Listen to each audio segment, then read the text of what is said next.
L'industrie de l'IA en feu, Sora 2, GPT-5 et les scandales d'OpenAI. L'industrie de l'intelligence artificielle est littéralement en ébullition. OpenAI vient tout juste de dévoiler Sora 2, son tout nouveau générateur de vidéos, et en à peine 2 jours, l'application s'est hissée tout en haut de l'App Store. On pourrait croire à une success story digne des livres d'histoire. Eh bien, pas vraiment. Restez bien jusqu'à la fin parce que ce que je vais vous raconter aujourd'hui n'est que le début d'une série de révélations complètement folles sur ce qui se passe actuellement dans le monde de l'intelligence artificielle. On est clairement en train d'assister à l'aube d'une nouvelle ère, celle des machines intelligentes. L'explosion des innovations et des annonces qu'on voit en ce moment, ce n'est que la première étape de quelque chose de beaucoup plus grand. Et franchement, les parallèles entre ce qui se passe aujourd'hui et certaines œuvres de science-fiction, j'y pense depuis un moment. Je vous en parlerai d'ailleurs dans un épisode spécial si ça vous intéresse. Dites-le moi en commentaire pour voir si ça vaut le coup d'en faire une vidéo dédiée. Mais aujourd'hui, on va se concentrer sur autre chose.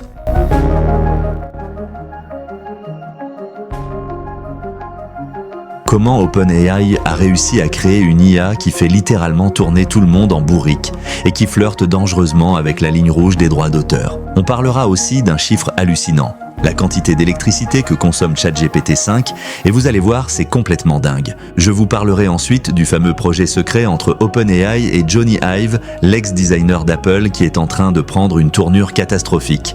Et pour finir, on verra pourquoi le grand patron de l'IA chez Meta a bien failli claquer la porte récemment. Ah, et si ce type de format vous plaît, pensez à liker la vidéo et à vous abonner. Ça m'aide énormément à continuer à vous informer sur ce qui se trame dans les coulisses de la tech. Bref. Revenons à Sora 2. Début octobre 2025, OpenAI lance son appli de génération vidéo par IA. Leur stratégie ? Assez audacieuse. Au lieu de demander la permission aux studios et aux créateurs avant d'utiliser leurs personnages, ils ont décidé de faire l'inverse. Ils ont mis en place un système qu'ils appellent d'opt-out, autrement dit, si vous êtes Disney, Warner ou n'importe quel autre studio, vos personnages peuvent être utilisés par défaut, sauf si vous remplissez un formulaire pour demander explicitement à être exclu. C'est un peu comme si quelqu'un empruntait votre voiture et vous disait ensuite « Ah désolé, je pensais que tu m'aurais dit non ». Et bien sûr, la suite était totalement prévisible. En moins de 72 heures, l'appli explose. Tout le monde s'amuse à générer des vidéos de Mario dans le monde réel, des scènes de Rick et Morty débattant d'OpenAI, des épisodes entiers de South Park ou de Bob l'éponge recréés à l'identique. Mais les choses ont rapidement dérapé. Certains utilisateurs se sont mis à créer des vidéos de Sam Altman lui-même, le PDG d'OpenAI, en train de voler dans un supermarché, ou des mash-ups délirants mêlant des personnages Disney à des situations complètement absurdes, parfois même à la limite du légal. Et là, accrochez-vous, pendant 3 jours entiers, OpenAI n'a rien fait. Résultat, l'application devient numéro 1 toutes catégories confondues, un véritable raz-de-marée. Puis soudain, revirement complet, le vendredi soir, Sam Altman publie un communiqué annonçant qu'ils reviennent à un modèle d'autorisation explicite des studios. Cette fois, les créateurs devront donner leur feu vert avant que leurs personnages puissent être utilisés avec la promesse de contrôle plus précis et d'un éventuel partage des revenus. Aucune excuse, aucun « on s'est trompé », juste un sobre « nous apprenons vite grâce au retour ». Mais le plus intriguant, c'est qu'en moins de 72 heures, OpenAI a réussi à bloquer tous les personnages protégés. Ce qui soulève une question évidente, si c'était possible aussi vite, pourquoi ces garde-fous n'étaient pas en place dès le lancement ? La réponse, vous la devinez, les vidéos virales de Bob l'éponge et de Peter Griffin ont créé un buzz monstrueux. Sans cette phase chaotique, personne n'aurait parlé d'une nouvelle appli de génération vidéo parmi tant d'autres. En clair, du marketing ultra agressif déguisé en petite erreur de lancement. Sam Altman, fou ou génie du business, à vous de juger. Pendant qu'OpenAI gérait la tempête médiatique autour de Sora 2, une autre nouvelle a secoué l'industrie. Les chiffres de consommation électrique de ChatGPT 5 viennent d'être publiés et ils donnent franchement le vertige. GPT-5 consomme environ 16,4 TWh par an. Pour se rendre compte de ce que cela représente, c'est plus que la consommation annuelle d'un pays entier comme la Slovénie. Oui, vous avez bien entendu, un seul modèle d'intelligence artificielle dépense plus d'énergie que 2 millions de personnes réunies. Des chercheurs de l'université de Rhode Island ont d'ailleurs calculé qu'une simple réponse d'environ 1000 tokens sur ChatGPT 5 peut consommer jusqu'à 40 Wh, soit 8 fois plus que GPT-4. Et si l'on prend en compte les 2,5 milliards de requêtes quotidiennes estimées sur la plateforme, on arrive à un total de 45 gigawattheures par jour. C'est l'équivalent de la consommation électrique d'1 million de foyers français en une seule journée. Vous voyez le problème venir ? Eh bien oui, L'IA, censée nous aider à économiser de l'énergie et à rendre le monde plus durable, est en réalité en train de devenir l'un des secteurs les plus énergivores de la planète. Microsoft, par exemple, a vu ses émissions de CO2 grimper de 30% depuis 2020 à cause de la multiplication de ses data centers. Chez Google, c'est encore pire, plus 50% d'émissions depuis 2019. Et ces infrastructures, indispensables pour faire tourner les modèles d'IA, représentent déjà entre 2 et 3% des émissions mondiales. En Irlande, un tiers de la demande électrique du pays pourrait bientôt provenir des data centers à eux seuls. Certaines régions doivent littéralement repenser toute leur infrastructure énergétique juste pour répondre aux besoins de l'intelligence artificielle. Et le plus inquiétant, c'est qu'on n'en est qu'au tout début. GPT-5 n'est que la première génération d'une nouvelle vague de modèles toujours plus massifs. Si chaque version multiplie encore la consommation par 8, on risque vite de se retrouver dans une impasse. L'infrastructure mondiale ne pourra tout simplement plus suivre. Et c'est là tout le paradoxe. Les entreprises de la tech présentent l'intelligence artificielle comme la clé pour réduire nos dépenses énergétiques, alors qu'en coulisses, elle engloutit déjà des quantités astronomiques d'électricité. Pendant qu'OpenAI affole les compteurs d'électricité et défie les studios d'Hollywood, un autre projet de l'entreprise tourne sérieusement au vinaigre. En mai dernier, OpenAI a racheté la start-up I.O. de Jony Ive.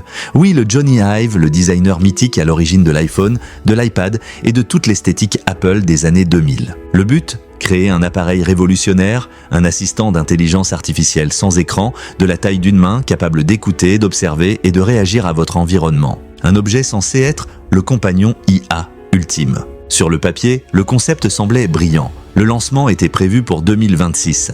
Mais selon un rapport du Financial Times, le projet est aujourd'hui dans la tourmente, non pas à cause du design, mais du logiciel. Et c'est là que les ennuis commencent. Premier problème, la personnalité de l'assistant. Les équipes d'OpenAI ne parviennent pas à s'accorder sur le ton et le comportement que doit adopter cette IA face à un utilisateur. Trop direct ? Trop bavarde, trop familière, l'équilibre est presque impossible à trouver. Un employé proche du projet a même confié anonymement que l'objectif était, je cite, de créer un ami qui est un ordinateur mais pas une petite amie virtuelle bizarre.